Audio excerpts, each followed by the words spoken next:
Hey everyone! I finally sat down and wrote the script for this video, because for some reason I wrote the 2018 one and then a draft for the upcoming 2020 one, and I could have sworn I wrote this somewhere, but I guess not. Anyway, that's not important right now. Basically, this video series is an excuse for me to talk about video games that I liked playing in a specific year. This can range from games released in that year or just a game I had managed to finish in that same year. Throughout the year, I mark down every game I finished in that year so I can sift through them all to pick 10 of them that I particularly enjoyed the most. And as usual, I will be using the same rules as the last two videos, which if you want to catch up, you can find them in this playlist on the top right corner in the eye thingy. There's a name for it, and it's not coming to me. Rule number 1. I can only pick a game that I have newly picked out, so replaying a game doesn't count. Rule number 2. I can only pick one game per series. And rule number 3. I can only pick a game that I finished in 2019. I removed the rule where I had to have started it at least 3 months before the current year and finished it before January 1st of the next year, so in this case from October 2018 to December of 2019. This was because, well, I have not been finishing, let alone playing that many new games. I'm also going to put a soft limit on Rule 2 since there's 2 games on this list that are very loosely comparable in terms of a game series. And to put in perspective how few games I finished, if I had to exclude one of them, I would only have 9 games on this list. Anyway, with all that being laid out, it's time to begin my top 10 video games that I've played in 2019. Number 10. This was one of the only games I've played this year that I finished in, like, 2 months. I am very bad at finishing games. This is at the bottom of this list because, well, if you've seen my Pokemon Sword playthrough, you'll know why. But for this series, I want to stay positive, so I'm going to keep my gripes to a minimum. So what did I like about Pokemon Sword? Well, for all things considered, seeing all the assets and Pokemon upscaled were nice, and I liked the few cutscenes that they were able to show off. I can also point out the character designs were still on point as usual, but that's really scraping the bottom of the barrel here. Pokemon has always had some neat designs, whether it be their Pokemon or their characters. Although the former can be debatable for some people. Yeah, that's right. Vanillix actually looks really cool. Alright, now, the reason this is so low is because, let's keep this short, I felt like characters were underdeveloped and had missed potential, but he had a really cool arc going for him, and then they just forgave him before they could flesh out his character more. I really wanted to like Marnie, but she was kind of forgettable and didn't really have that much impact on the story at all. Hop also had this really cool arc going on where he was demoralized and they could have gone somewhere really cool with it, but then they kind of dropped it after the 7th gym, and then it's just really strange. And last but not least, Chairman Rose, who had the most bare bones and lacking villain backstory in the entire series, and it really didn't have to be this way. Some of the soundtrack is kind of underwhelming, maybe only 5 to 7 songs I enjoyed in the whole soundtrack. Gyms were a little on the easier side, but at least they weren't X and Y bad. And content fell on the shorter side. For example, dungeons were the equivalent of a Minecraft strip mine after I was done with it. And then the routes for the most part were pretty linear and lacked reasons to explore. On the other hand though, a lot of the areas in this game felt like there was a lot of heart put into them. And it would be a disservice to undersell the game's visuals and scenery. Like, damn, the tree is the least of your worries here. And I did enjoy the surprise difficulty spike with the champion. Very fun battle and very cool to see. Overall, I think Pokemon Sword was very underdeveloped and had so much missed potential with their characters, difficulty, and story. But besides that, it's alright. Number 9. So yeah, this was a game series that sort of breaks Rule 2. Pokemon Ruby Destiny was a game recommended by one of my friends. I was looking for bad ROM hacks to play around with for a stream playthrough, and he accidentally gave me a pretty enjoyable one. This game is sort of a reimagining of the original Pokemon Ruby. Some of the landmarks are the same, but there are still some unique changes to the plot, overworld, and characters. This take on Pokemon uses the GBA engine with Gen 4 and Gen 5 mons in the mix. It also adds some quality of life changes, such as being able to purchase elixirs from the Pokemon. One thing about this ROM hack is that the difficulty spike at the start of the game caught me off guard a little. Like when I played the first time, I originally did a Nuzlocke, but the ace was 10 levels above my mons. Though for the most part, the difficulty and gameplay weren't too tedious after that point. There are some minor oversights and weird random portions and design choices left in the game that feel like they were added on a whim or forgotten to be taken out, but those types of things aren't that uncommon in ROM hacks. The story was alright, but there were moments I felt like characters and ideas were introduced but never brought up later. For the most part, it was the original plot of Ruby with the game's new characters replacing some of the existing roles, but it was still pretty enjoyable nonetheless. All in all, Pokemon Ruby Destiny wasn't anything to write home about, but for what it was It was pretty interesting, looking at how the developer mixed and matched his own vision of the region alongside the more familiar layouts of the base game, as well as comparing the differences and similarities in the story. I don't really have much to add here, so we can move on to number 8. Ever since Hypixel removed Hypixel Battle Royale, one of the, 2 PvP game modes that they made right, I've been out of the loop for Battle Royale games. I've always been interested in the genre due to my extensive past with MCSG, but none of the Battle Royale games was able to match something similar to that concept that I could get behind. And then I got into Tetris 99, which is like if Minecraft survival game had puzzles. Huh, you could make a pretty fair argument for things that look like MCSG. I was pretty bad at Tetris normally, and I could never understand how to stack properly for some reason, so I got into this game on a whim, learned the ropes, and managed to win a game. That's more than I can say for Super Mario 35, but hey, that's too far in the future now. It's one of those games that you can pick up and put down at any time you feel like, and it's a fun twist on the classic puzzle game. It may not be MCSG or Hypixel Battle Royale, but it's a good time nonetheless. Number 7. This is a completely different series, I swear. One game is about catching and raising monsters, and the other is the exact same thing, but it's paper. Pokemon trading card game for the Game Boy Color is a game that I didn't think I would enjoy this much until I really got into it. I actually liked the trading card game as an actual game, but I never had any friends to play with, and I couldn't build a proper deck for the life of me for TCGO, so I enjoyed this little bite-sized single-player experience for the card game instead. The game can get pretty brutal at times since the game is entirely RNG dependent, and no, save states don't reset coin flips. Believe me, I've tried. But it's honestly what adds to the charm. With your back against the wall, getting ready to make that comeback and actually pulling it off, or just getting this close to getting the win, it's a really fun feeling that happens even outside the big boss fights. You only gain access to the first 151 Pokemon with their base set versions of their real counterparts, but there's still a lot of strategy to be made and a lot of fun to be had. The whole challenge and tense moments that come with this game is a thrill, and definitely something I recommend if you like the TCG game and hidden old gems. It plays the card game really well, and I personally think this is one of the coolest and easiest ways to get into the game, even if you don't really understand it all that much. Number 6! So Tetris 99 got me into Tetris, but now I wanted an experience where I could play on my own time. Because I'm gonna be real, I'm not very good at Tetris 99. But Puyo Tetris has a fun art style, a colorful cast, and a bunch of single-player and multiplayer game modes for when you want to play alone or with friends. There's even a pretty lengthy story mode that covers both Puyo and Tetris game modes, as well as the other mesh of game modes that consists of the two, all while introducing you to all the characters, new and old. I played this game a ton, and it's a really good time, even if you're here for just one of the two puzzle games. I guess one of the gripes I have with the game is the story forcing a specific puzzle type on you, which was mainly Puyo for me. It consisted of pretty much the first 3 to 4 worlds, but hey, it forced me to actually go out and learn the game mode. And by that I mean stack 3 on the side and pray the combos I can come up with from there are better than the CPUs. Overall, Puyo Tetris is a great experience for both Puyo and Tetris players. Single player and multiplayer, a story campaign, and you get to pick your fun little characters to face off in these little matches. They represent both games really well, and can serve as only one of the two if you so wish, yet you'd still get your money's worth. What's not to like? Number 5. Super Mario Maker was a neat concept to me because I always wanted to make my own Mario game. Making your own 8 worlds, all custom levels and secrets with a mesh of Nintendo's design philosophy and a little bit of me input. I got Super Mario Maker for 3DS for this exact reason, since I was unable to get my hands on a Wii U. I just didn't know the basics of level design.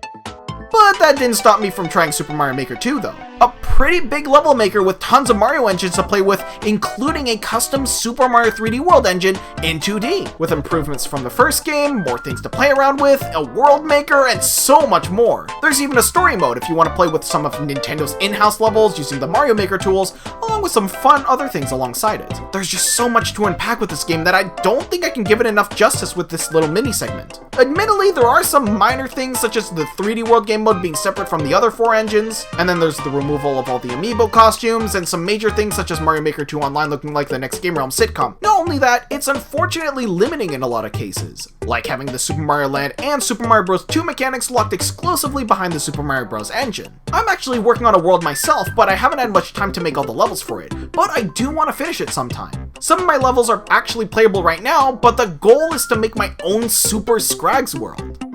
I can't even finish a game nowadays, what am I thinking? Ignoring my poor time management, Super Mario Maker 2 is really fun if you either like creating levels or playing other people's levels.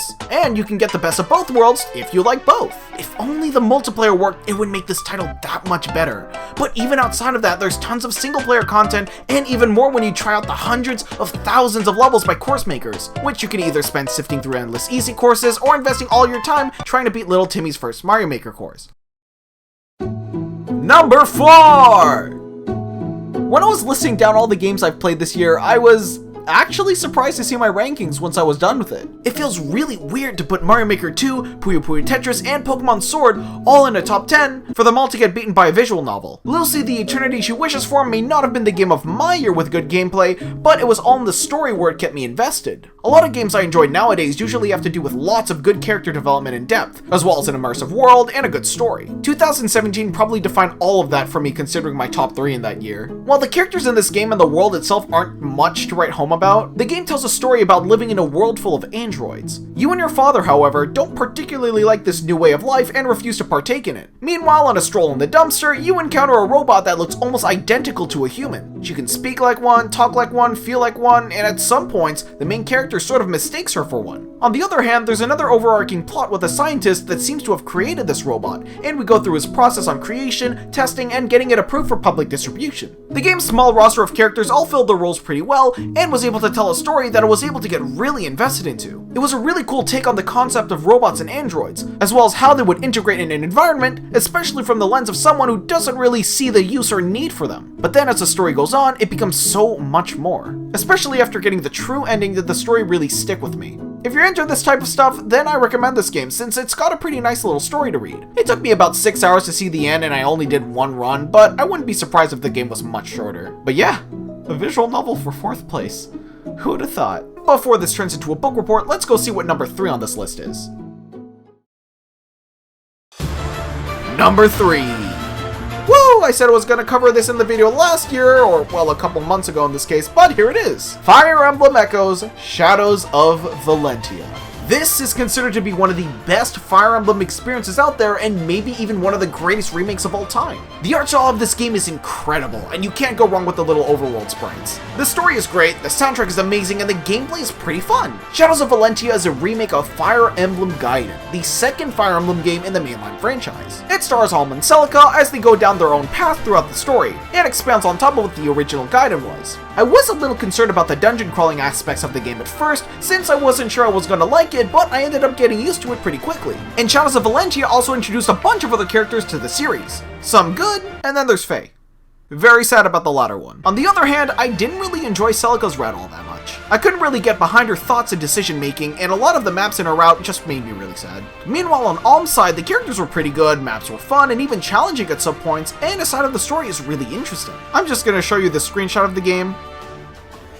No context. Besides the entire existence of Celica's route, the only thing I could really nitpick was the inventory system, I guess. On one hand, it makes for really creative inventory management, but having only one slot limits you a lot in my opinion. But I've only played 3 Fire Emblem games up to this point, so take this with a grain of salt. And then I guess the final boss. Not exactly the final boss itself, just one of the enemies inside of it.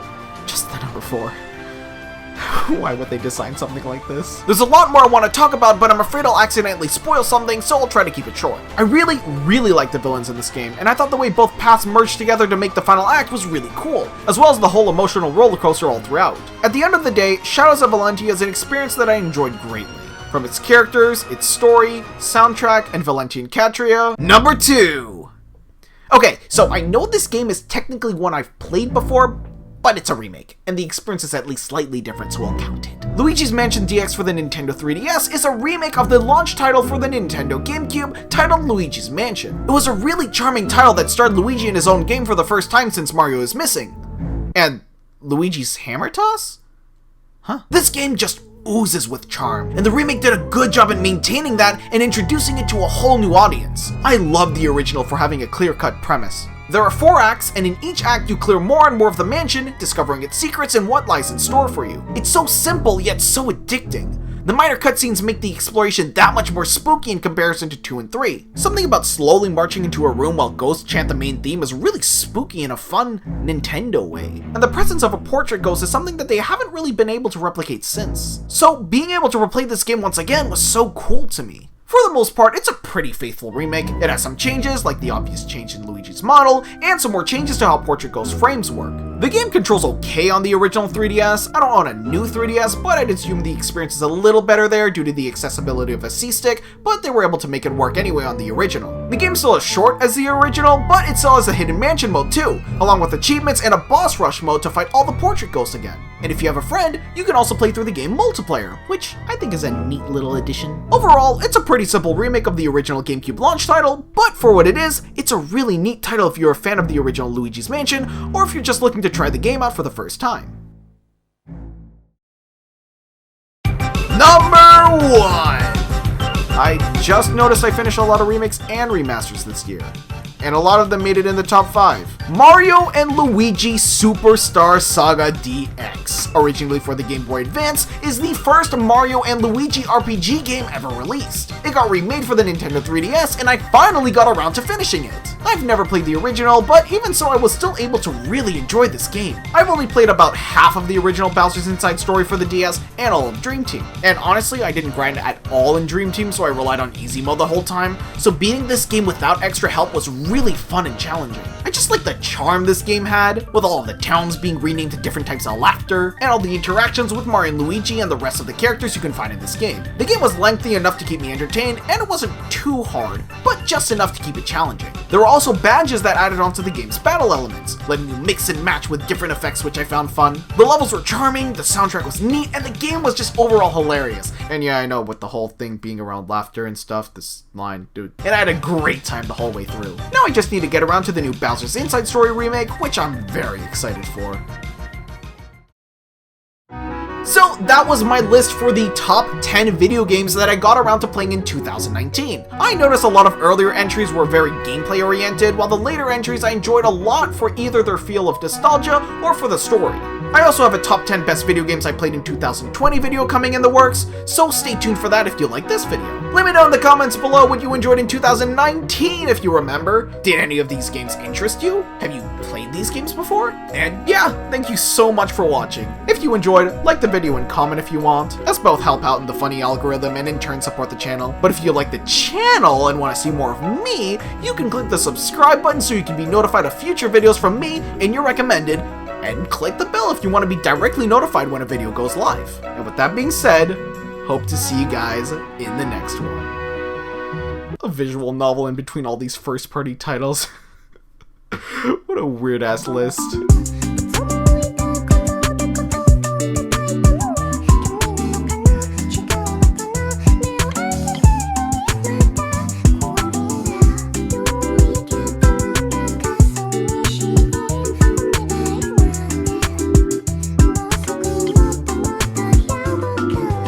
And some more changes to how Portrait Ghost frames works. Nice! Nailed it! Oh my god! That's going in the blooper reel.